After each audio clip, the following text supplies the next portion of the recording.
This man is you and I, the sinner. He brings the innocent lamb, a picture of our Lord Jesus Christ. This is what they do in the Old Testament. He brings it to the priest. The priest represents God's eyes. And God's eyes, that is thrice holy, examines not us, but our lamb. It's not a question of how good you are. It's a question of how good your lamb is. It's obvious why you are there. You have sinned. So he checks out, the lamb is good. You and I place our hands upon the lamb. It's like when you trust in Christ, you place your hands on him at the cross. All your sins goes into the lamb. That's what happened at the cross. And at the cross, all of Christ's holiness and righteousness goes into you. Amen. And the priest hands you the knife and you kill the lamb. It's our sins that put Jesus at the cross, so that we always remember that. Amen. The lamb dies in our place. The innocent lamb dies under the fires of judgment. But you walk away with the favor of God, the blessings of God, with the promises of God. Amen. Hallelujah. You have something you never had before when you came.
My God, why have you forsaken me?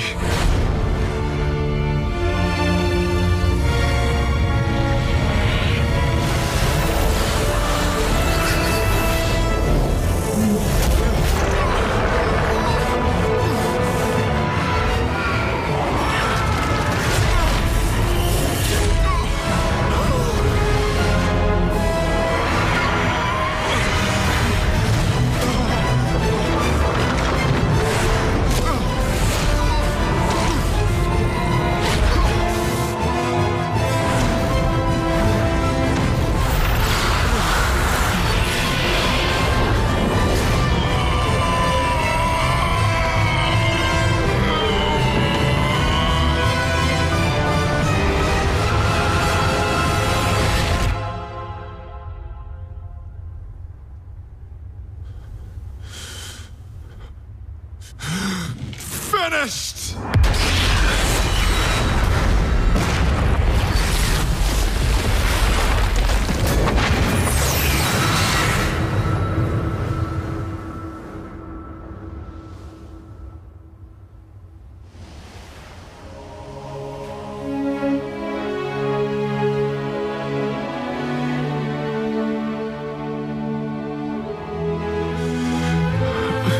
Father, to your hands I commit my spirit.